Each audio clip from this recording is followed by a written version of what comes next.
সকলকে স্বাগত। গরমে পটলের নানা রকম রেসিপি আমরা খেয়ে থাকি, কিন্তু এটা একটা দারুণ সুস্বাদু রেসিপি। একটা পদেই সব ভাত খাওয়া হয়ে যাবে, আর কোনো কিছুই লাগবে না, এতটাই সুস্বাদু খেতে হয়। তৈরি করা খুব সহজ। এই যে আমি আলুগুলোকে একটু মিডিয়াম সাইজের করে ভালো করে ভেজে নিয়েছি। ভালো করে কিন্তু ভাজতে হবে, পটলটাও তাই। খুব ভালো করে আলু আর পটল কিন্তু প্রথমে ভেজে নিতে হবে। গায়ে বেশ একটা কালার আসলে তখন আমি পটলটা তুলে নেব।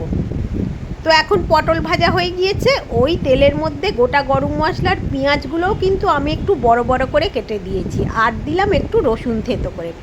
সব ভালো করে একটু ভেজে নেবো, কিন্তু খুব লাল করব না। পেঁয়াজটার মধ্যে এইরকম কালার আসলেই হবে, বেশ খেতে পরে ভালো লাগবে।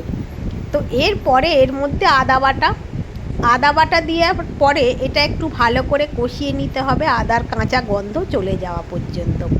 এটা একটু ভালো করে কষিয়ে নিলাম। তারপরে যথারীতি টমেটো তো দিতেই লাগবে। টমেটো দিয়ে আবারও একটু নেড়ে চেড়ে একটু হলুদ দিয়ে দেবো পরিমাণ মতো, যতটা সবজি আছে। তো হলুদ দিয়ে আবার একটু নেড়ে নেবো। তো এখন একটু হাই ফ্লেমেতেই কিন্তু নেড়ে নিচ্ছি। এবারে দিয়ে দেবো আমার ভেজে রাখা আলু পটলটা।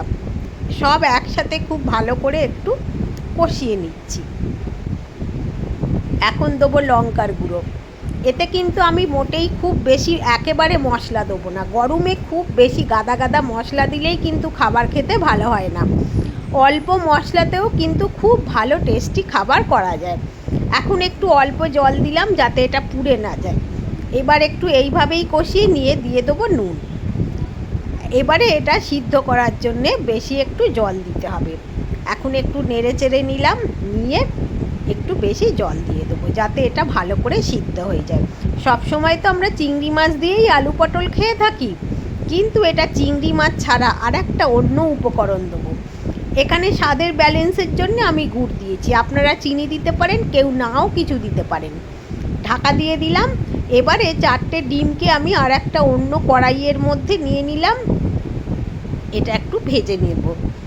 এখন ডিমটা একটু ভালো করে আমাকে প্রথমে ভেজে নিতে হবে। ডিমটা একটু খুন্তি দিয়ে আমি এই যে ভেঙে দেবো, দিয়ে এটা খুব ভালো করে কিন্তু ভেজে নেব। একদমই কাঁচা কাঁচা দেবো না, ভালো করে ভেজে নিচ্ছি।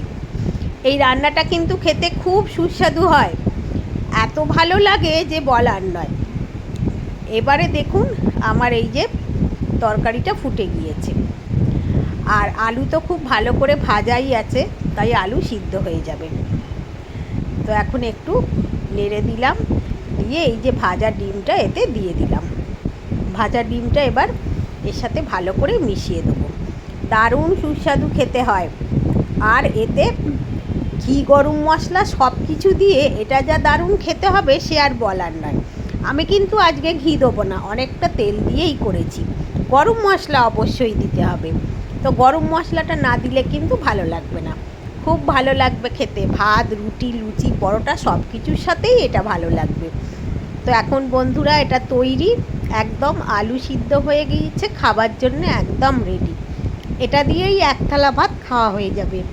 বন্ধুরা আজকের মতো বিদায়, আবার আপনাদের সাথে দেখা হবে পরের কোনো এপিসোডে। ধন্যবাদ সবাইকে।